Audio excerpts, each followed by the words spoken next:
Welcome to Doon पाठशाला classes. I am Arun Pant और आज हम देखेंगे एक बहुत बड़ा डाउट।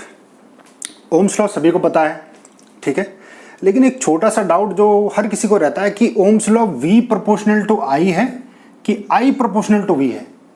इसमें से कौन सा स्टेटमेंट सही है, या फिर दोनों सही हैं तो क्या दोनों सेम है? नहीं, पहली बात दोनों सेम नहीं है, ठीक।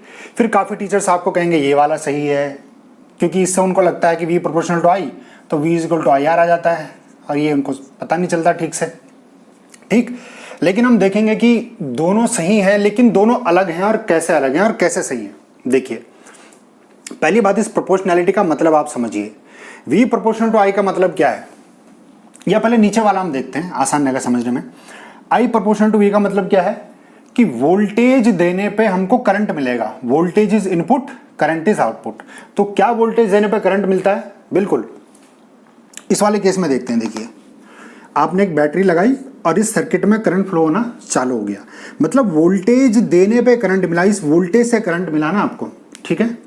लेकिन ध्यान रखना है कि इसमें जो वोल्टेज है, ये वोल्टेज क्या है हमारे पास?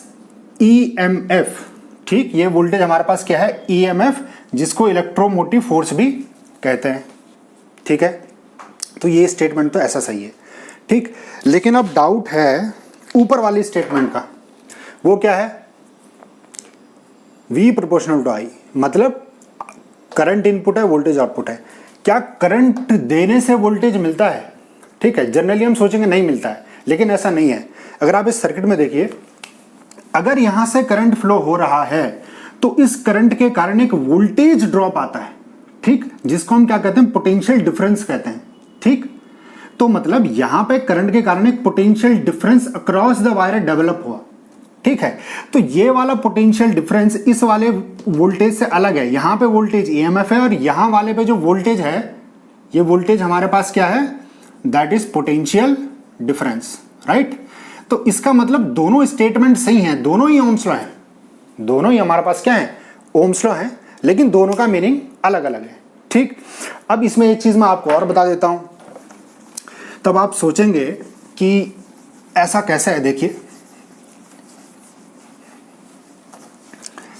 अगर मैं कहता हूं कि V प्रोपोर्शनल टू I, ठीक है, तो इसका मतलब क्या है? कभी भी प्रोपोर्शनैलिटी को अगर इक्वल टू में बदलना है तो कोई कांस्टेंट लगाना पड़ता है। तो R हमने लगाया, तो V इक्वल्स टू हमारे पास क्या आया? V इक्वल्स टू IR, जो आपने सुना होगा, ठीक है, हो गया।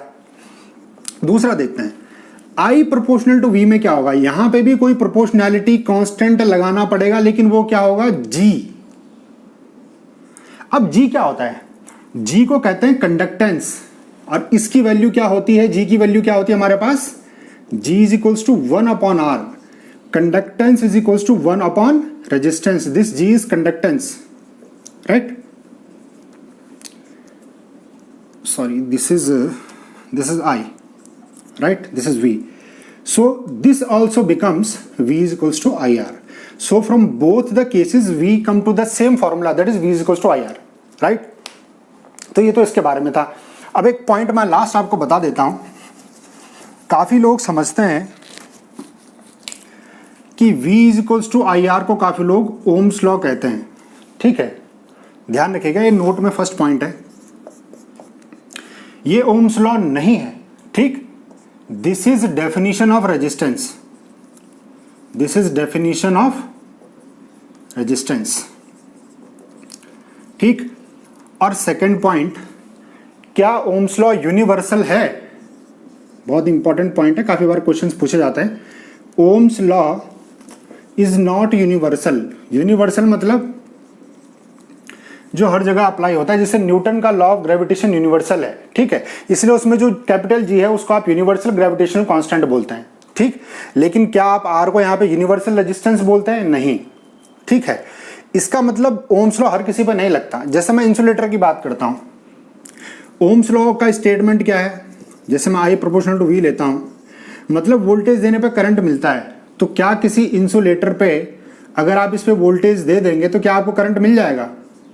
नहीं, ऐसा तो नहीं होता। प्रोपोर्शनल आप वोल्टेज देंगे, इसमें करंट ही फ्लो नहीं होगा, ठीक है। मतलब इंसुलेटर पे तो ये लग ही नहीं रहा ना ओम्स लॉ, ठीक है। सेमीकंडक्टर तक पे ओम्स लॉ नहीं लगता है, सेमीकंडक्टर भी ओम्स लॉ को फॉलो नहीं करते हैं, ठीक है। तो इसका मतलब ओम्स लॉ क्या यूनिवर्सल लॉ नहीं है, ठीक है, सेलेक्टिव है, केवल कुछ कुछ चीज़ों पे लगता है। जनरली मेटालिक वायर्स या अलॉय की हम बात करते हैं तो उस पर ओम्स लॉ हमारे पास लगता है, ठीक है। तो इस कॉन्सेप्ट को यहाँ पे ख़त्म करते हैं और कुछ इंटरेस्टिंग कॉन्सेप्ट हम अगले लेक्चर में देखेंगे।